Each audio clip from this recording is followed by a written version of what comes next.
بسم اللہ الرحمن الرحیم۔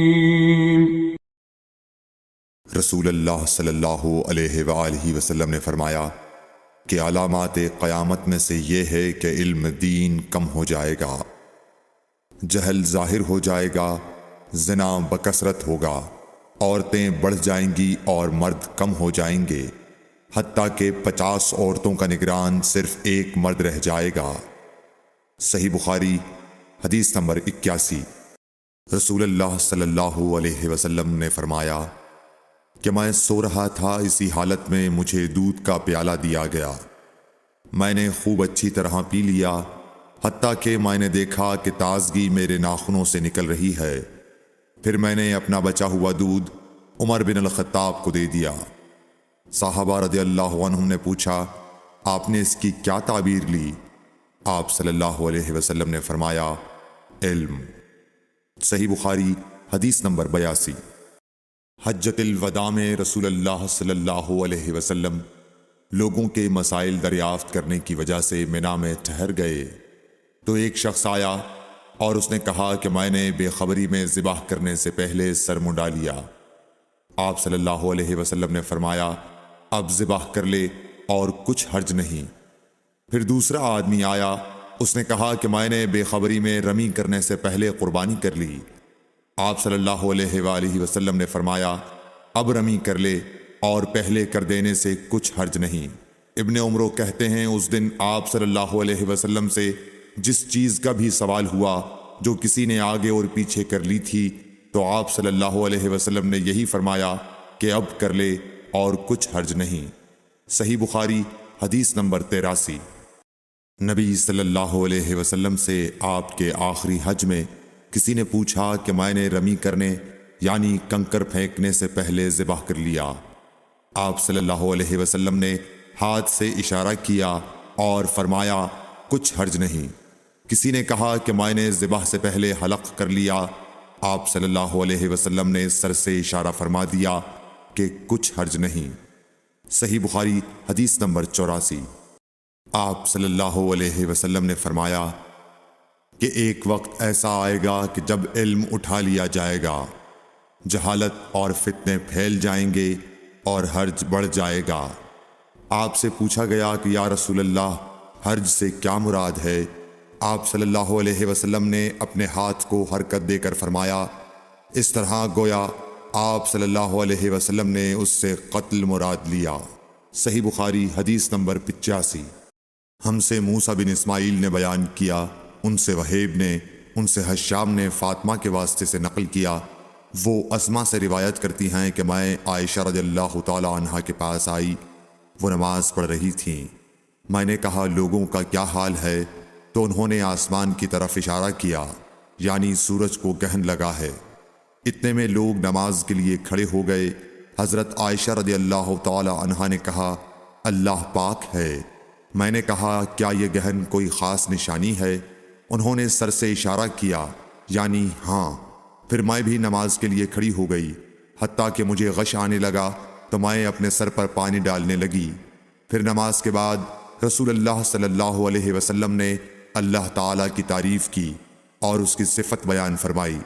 پھر فرمایا، جو چیز مجھے پہلے دکھلائی نہیں گئی تھی، آج وہ سب اس جگہ میں نے دیکھ لی، یہاں تک کہ جنت اور دوزخ کو بھی دیکھ لیا، اور مجھ پر یہ وحی کی گئی کہ تم اپنی قبروں میں آزمائے جاؤ گے۔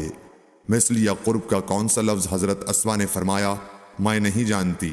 فاطمہ کہتی ہیں، یعنی فتنہ دجال کی طرح آزمائے جاؤ گے۔ کہا جائے گا قبر کے اندر کہ تم اس آدمی کے بارے میں کیا جانتے ہو؟ تو جو صاحب ایمان یا صاحب یقین ہوگا۔ کون سا لفظ فرمایا؟ حضرت اسما نے، مجھے یاد نہیں۔ وہ کہے گا، وہ محمد اللہ کے رسول صلی اللہ علیہ وسلم ہیں، جو ہمارے پاس اللہ کی ہدایت اور دلیلیں لے کر آئے تو ہم نے ان کو قبول کر لیا اور ان کی پیروی کی۔ وہ محمد صلی اللہ علیہ وسلم ہیں۔ 3 بار اسی طرح کہے گا، پھر اس سے کہہ دیا جائے گا کہ آرام سے سو جا، بے شک ہم نے جان لیا کہ تو محمد صلی اللہ علیہ وسلم پر یقین رکھتا تھا۔ اور بہرحال منافق یا شکی آدمی، میں نہیں جانتی کہ ان میں سے کون سا لفظ حضرت اسما نے استعمال کیا۔ تو وہ منافق یا شکی آدمی کہے گا کہ جو لوگوں کو میں نے کہتے سنا میں نے بھی وہی کہہ دیا، باقی میں کچھ نہیں جانتا۔ صحیح بخاری حدیث نمبر 86۔ قبیلہ عبد القیس کا وفد رسول اللہ صلی اللہ علیہ وسلم کی خدمت میں آیا۔ آپ صلی اللہ علیہ وسلم نے دریافت کیا کہ کون سا وفد آیا ہے یا یہ کون لوگ ہیں؟ انہوں نے کہا ربیعہ خاندان کے لوگ ہیں۔ آپ صلی اللہ علیہ وسلم نے فرمایا کہ مبارک ہو قوم کو آنا، یا مبارک ہو اس وفد کو جو کبھی نہ رسوا ہو نہ شرمندہ ہو۔ اس کے بعد انہوں نے عرض کیا کہ ہم ایک دور دراز کونے سے آپ کے پاس آئے ہیں، اور ہمارے اور آپ کے درمیان کفار مضر کا قبیلہ پڑتا ہے۔ اس کے خوف کی وجہ سے ہم حرمت والے مہینوں کے علاوہ اور ایام میں نہیں آ سکتے، اس لیے ہمیں کوئی ایسی قطعی بات بتلا دیجیے کہ جس کی ہم اپنے پیچھے رہ جانے والے لوگوں کو خبر دے دیں اور اس کی وجہ سے ہم جنت میں داخل ہو سکیں۔ تو آپ صلی اللہ علیہ وسلم نے انہیں 4 باتوں کا حکم دیا اور 4 سے روک دیا۔ اول انہیں حکم دیا کہ ایک اللہ پر ایمان لائیں، پھر فرمایا کہ کیا تم جانتے ہو کہ ایک اللہ پر ایمان لانے کا کیا مطلب ہے؟ انہوں نے عرض کیا اللہ اور اس کا رسول زیادہ جانتے ہیں۔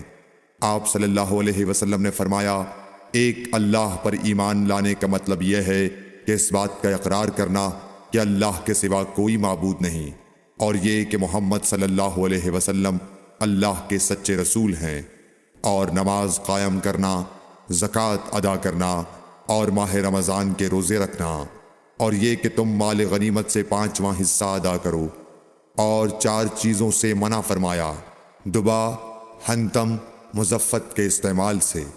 اور چوتھی چیز کے بارے میں شعبہ کہتے ہیں کہ ابو حمزہ بسا اوقات نقیر کہتے تھے اور بسا اوقات مقیر۔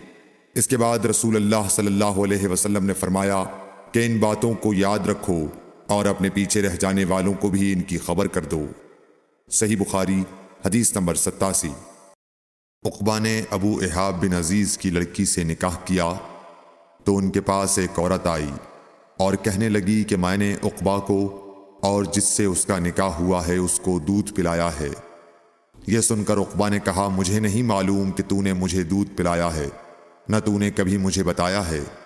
تب سوار ہو کر رسول اللہ صلی اللہ علیہ وسلم کی خدمت میں مدینہ منورہ حاضر ہوئے اور آپ سے اس کے متعلق دریافت کیا تو آپ صلی اللہ علیہ وسلم نے فرمایا کس طرح تم اس لڑکی سے رشتہ رکھو گے، حالانکہ اس کے متعلق یہ کہا گیا۔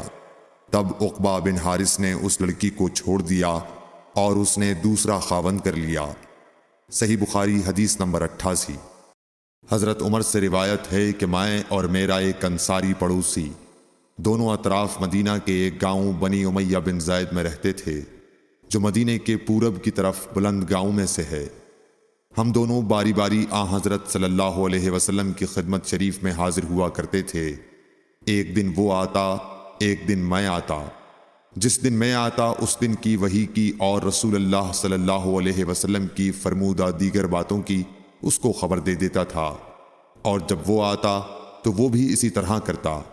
تو ایک دن وہ میرا انصاری ساتھی اپنی باری کے روز حاضر خدمت ہوا۔ جب واپس آیا تو اس نے میرا دروازہ بہت زور سے کھٹکھٹایا اور میرے بارے میں پوچھا کیا عمر یہاں ہیں؟ میں گھبرا کر اس کے پاس آیا۔ وہ کہنے لگا کہ ایک بڑا معاملہ پیش آ گیا ہے، یعنی رسول اللہ صلی اللہ علیہ وسلم نے اپنی بیویوں کو طلاق دے دی ہے۔ پھر میں اپنی بیٹی حفصہ کے پاس گیا، وہ رو رہی تھی۔ میں نے پوچھا کیا تمہیں رسول اللہ صلی اللہ علیہ وسلم نے طلاق دے دی ہے؟ وہ کہنے لگی میں نہیں جانتی۔ پھر میں نبی کی خدمت میں حاضر ہوا۔ میں نے کھڑے کھڑے کہا کہ آپ نے اپنی بیویوں کو طلاق دے دی ہے؟ آپ صلی اللہ علیہ وسلم نے فرمایا نہیں، یہ افواہ غلط ہے۔ تب میں نے تعجب سے کہا اللہ اکبر، اللہ بہت بڑا ہے۔ صحیح بخاری حدیث نمبر 89۔ ایک شخص حزم بن ابی کعب نے رسول اللہ کی خدمت میں آ کر عرض کیا یا رسول اللہ، فلاں شخص معاذ بن جبل لمبی نماز پڑھاتے ہیں، اس لیے میں جماعت کی نماز میں شریک نہیں ہو سکتا، کیونکہ میں دن بھر اونٹ چرانے کی وجہ سے رات کو تھک کر چکنا چور ہوتا ہوں اور طویل قرات سننے کی طاقت نہیں رکھتا۔ ابو مسعود راوی کہتے ہیں کہ اس دن سے زیادہ میں نے کبھی رسول اللہ صلی اللہ علیہ وسلم کو وعظ کے دوران اتنا غضبناک نہیں دیکھا۔